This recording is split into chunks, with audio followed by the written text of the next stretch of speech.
Welcome to the Get Published podcast, sponsored by Brodie Consulting Group. To get more information about our publishing and coaching services, go to getpublishedpodcast.com. Hello, I am Paul Brodie, and thank you for joining us for another episode of the Get Published podcast, where we help authors get published with a proven system that works. Today, we're being joined by Joab Steiglitz, author of The Old Man's Request, book one of the Udgarda series. Welcome to the show. Hey, thank you. Nice to be here. You ready to get started? I am ready. All right. What is the one piece of advice that you would give to a first-time author who is currently writing their book? First thing is keep it up. Write whenever you can, and if possible, on a regular schedule. I say that because before I wrote the Udgarda books, I was writing a Tolkien-esque journey tale when the muse hit me over the course of about 25 years. You know, I wrote a chunk of it all at once, and then a couple months later, a little bit here, a little bit there, a couple years passed, and another big chunk, and the story changed, the characters changed, the writing changed. I like to think it got better. And after 300 pages, this isn't going anywhere. I threw it aside, and I started writing chapter a week. And I've put out 4 books. So keep it up, write whenever you can. And what do you feel is the hardest part about getting published? The hardest part about getting published these days is that mindset that you have to go through a traditional publisher. I didn't write my books to sell them per se. I wrote them to get them out there, and I went through CreateSpace. I'm self-published. I've done it 4 times, and it's very easy. Even the formatting, they'll convert it into an ebook for you. They give you a template to lay out the lay out the formatting and the fonts and all that. The hard part is getting your book out there in front of people. Marketing is the hard part. Well, and that's going to transition nicely into our next question, and that's please share a marketing strategy that you have used in your book launch that worked well. Well, as I said, marketing is the hard part. You need to get your name out there. That means, the website, the social media, conventions, book readings, and all of that falls on the author. My most successful strategy has been going to conventions. I go to literary conventions, gaming conventions, Comic-Cons, and other ones as my budget allows. Getting face-to-face with potential readers is priceless. Most of my sales are face-to-face. Hand-in-hand with that I created a trifold brochure. And on the inside of the brochure is the first half of chapter 1 of The Old Man's Request. And it says, if you want more, buy the book. And on the outside are the covers of the first 3 novels, the contact information and all that stuff. And I've had people come to my booth one day, or even the same day. They come in the morning, and then they come back later and buy all 3 of them. In fact, I did a show a couple weeks ago where the guy bought book 1 in the morning, and he rushed back right at closing and said, I read the first 30 pages, and he bought the other 3. So giving people a sample of your work to take with them can lead to sales as well. I strongly endorse that brochure.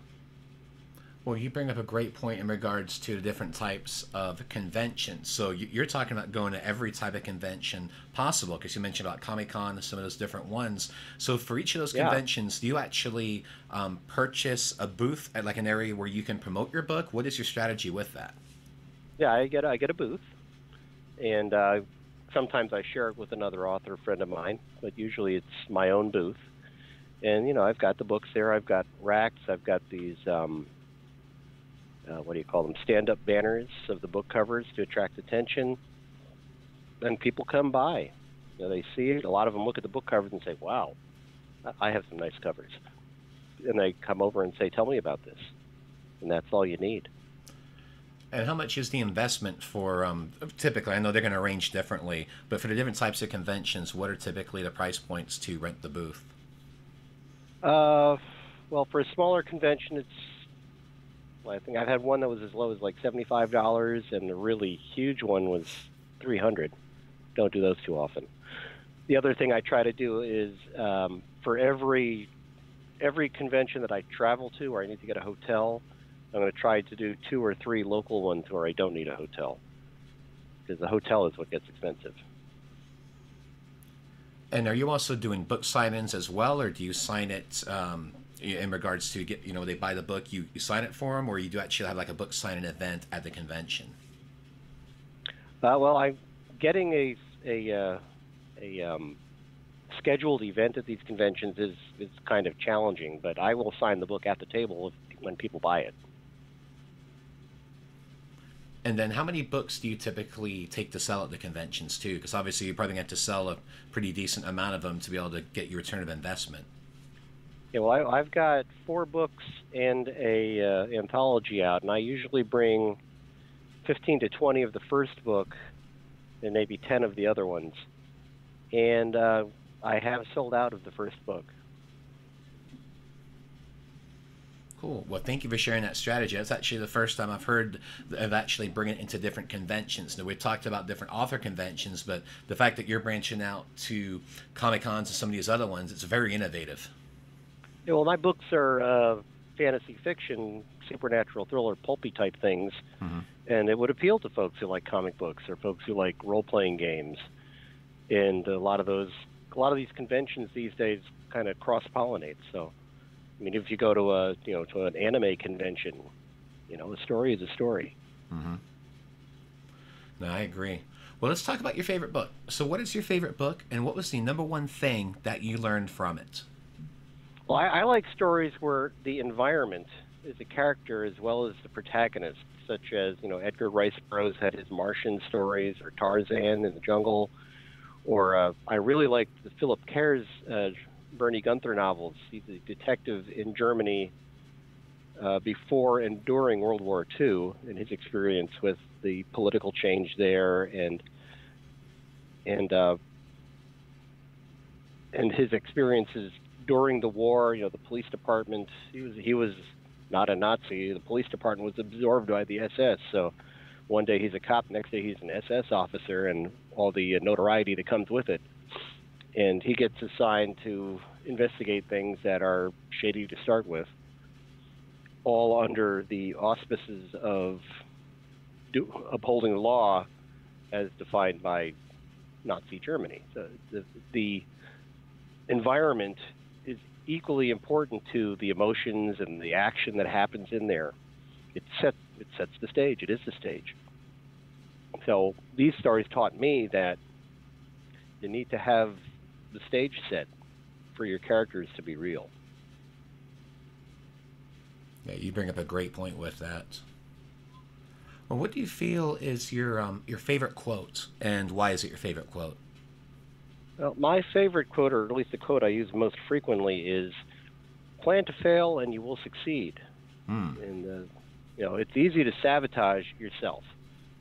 My first effort was I wrote when the muse hit me. My wife would say, "You should write tonight. You should write tonight." I said, "It's not there." When it comes, it comes, and then I'll put it out there. And that's not the way to do it. I met Brian Lumley many years ago, and he's the one who told me, write whenever you can. You don't have to write complete thoughts. They don't have to work together. Write down these little snippets, and over time, a couple of them will merge together and become an idea. Yeah, just get into that writing habit consistently. Exactly. If you believe in it, it'll happen. Well, Joab, I want to... positive. Yeah, I think positively and see your project through. That's the goal. Yeah, so having that right mindset makes all the difference. Indeed. Well, Joab, I want to thank you for being a guest on the show. What is the best way for people to find you online? Online, you can find me at joabsteiglitz.com. That's JoabSteiglitz.com. And I'm also on Amazon, and actually my first 3 books are available on Audible now, too. Oh. It's pretty neat. Yeah. I'm also on Facebook and Twitter. Facebook is Rantings of a Wandering Mind. It's the name of my publishing company. And on Joab.Steiglitz, or at Joab Steiglitz on Twitter. Well, Joab, I want to thank you once again for being a guest on the show, and I wish you all the best in your author journey ahead. Thank you very much. Thanks again for joining us today. To learn more about how to get your book published with a proven system that works, grab a free copy of my book at getpublishedpodcast.com.